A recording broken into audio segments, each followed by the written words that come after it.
अस्सलाम वालेकुम।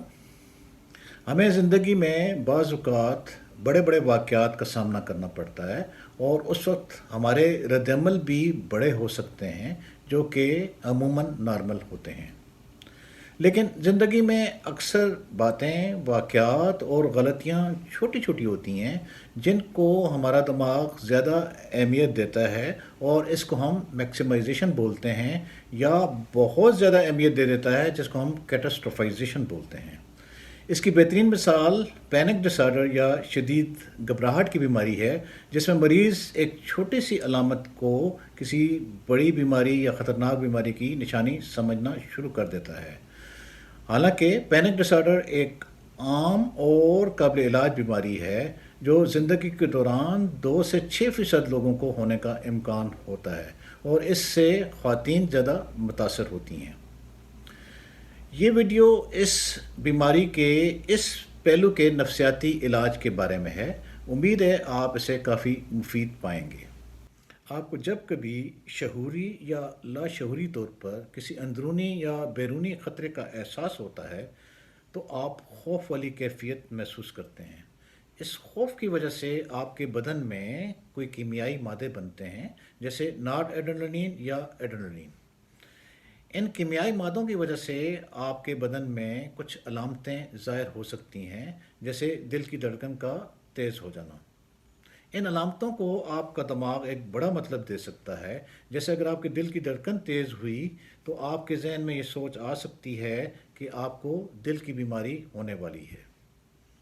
इस सोच के आते ही आपका खौफ बढ़ जाता है और आपके बदन में मज़ीद कीमियाई मादे बनते हैं जिसकी वजह से आपके दिल की धड़कन मज़ीद तेज़ हो जाती है और दूसरी अलामतें भी ज़ाहिर होना शुरू हो जाती हैं जैसे चक्कर आना, सांस का तेज़ आना या रुक कर आना, छाती में दर्द, मतली, पसीना आना, जिस्म का कांपना या सुन्न हो जाना वगैरह वगैरह।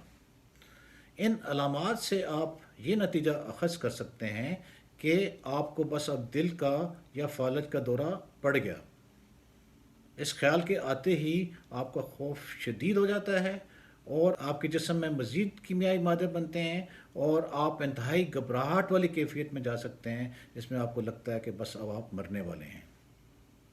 इस शदीद घबराहट वाली कैफियत को हम पैनिक एपिसोड बोलते हैं। अगर एक महीने में 4 दफ़ा ये दौरे पड़ें या एक दौरे के बाद 4 हफ्ते तक ये खौफ रहे कि इस किस्म का दौरा मज़ीद पड़ सकता है और इन दौरों की कोई जिस्मानी वजह ना हो या कोई दूसरी नफ्सियाती वजह ना हो तो हम इसको पैनिक डिसऑर्डर बोलते हैं। अगर इस दौरे के आगाज़ में ही हम अपनी सोच और जिस्मानी अलामतों से आगाह हो जाएं तो हम शदीद घबराहट वाली कैफियत में जाने से बच सकते हैं। इस सिलसिले में ये 4 सवालात और जवाबात आपकी मदद कर सकते हैं। पहला सवाल तो आपने अपने से ये पूछना है कि ये जिस चीज़ के होने से मैं डर रहा हूँ इसके होने का इम्कान कितना है और इसके हक़ में क्या दलील है और इसके ख़िलाफ़ क्या दलील है। मसलन आपके दिल की धड़कन तेज़ हुई और आपके जहन में आया कि आपको दिल की बीमारी होने वाली है और आप इसके हक़ में ये दलील देते हैं कि आपके दिल की धड़कन तेज़ हो गई है, आपकी छाती में दर्द हो रहा है, आपकी सांस रुक रही है, आपको पसीना आ रहा है और इसके ख़िलाफ़ आप ये दलील देते हैं कि इससे पहले भी आपको कई दफ़ा इस किस्म की तकलीफ़ हुई लेकिन आपको कुछ नहीं हुआ और आपने दुनिया जहाँ के टेस्ट कराए हैं वो सारे नॉर्मल हैं और इसके अलावा आप में कोई रिस्क फैक्टर भी नहीं है जैसे ब्लड प्रेशर, शुगर की बीमारी या कोलेस्ट्रॉल का ज़्यादा होना या बहुत ज़्यादा वज़न होना। तो इन सारे हक़ाइक़ से आप ये नतीजा अखज़ करते हैं कि आप में तो दिल की बीमारी का होने का इम्कान ना होने के बावजूद है जो कि आप समझ रहे थे कि 100% से ज़्यादा है। दूसरा सवाल आपने अपने आप से ये करना है कि एक तो आपके जहन में आ रहा है कि ये इन अलामतों की वजह दिल की बीमारी है या कोई और ख़तरनाक बीमारी है, तो आप ये सोचें कि इसके अलावा इन अलामतों की और वजूहात क्या हो सकती हैं।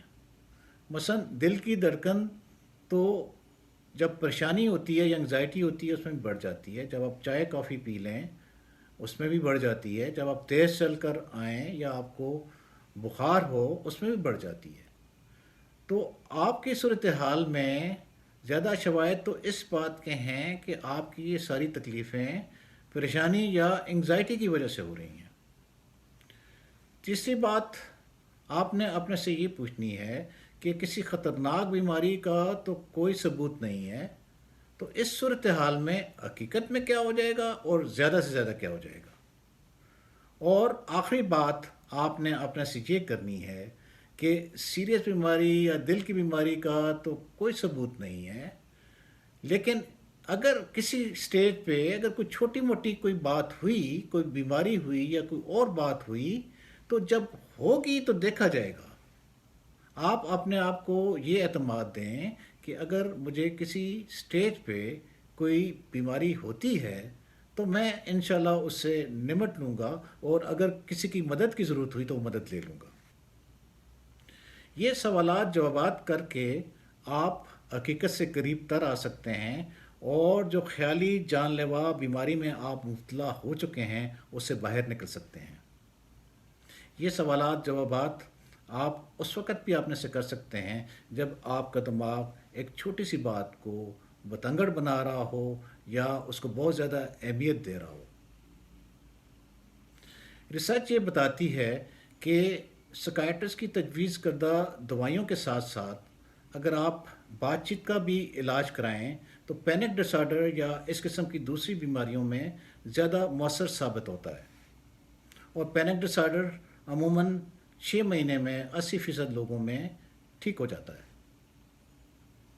اس کے ساتھ ساتھ آپ کو اپنے طرز زندگی اور کھانے پینے کی جو آپ کی عادات ہیں اس میں بھی مثبت تبدیلی کی ضرورت ہے، اور اس میں سب سے زیادہ ضروری یہ ہے کہ آپ باقاعدگی سے ورزش کریں، اور جسم کو ڈھیلا رکھنے کی اور گہری سانس لینے کی ورزش یا میڈیٹیشن آپ کریں، اور جو چائے کافی ہے یا اس قسم کی اور چیزیں ہیں چاکلیٹس وغیرہ وہ آپ کم سے کم کھائیں۔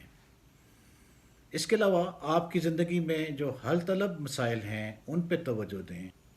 امید ہے کہ یہ ویڈیو آپ کو پسند آئی ہوگی۔ اگر پسند آئی ہے تو چینل کو سبسکرائب کریں اور بیل آئیکن کو دبا دیں۔ شکریہ۔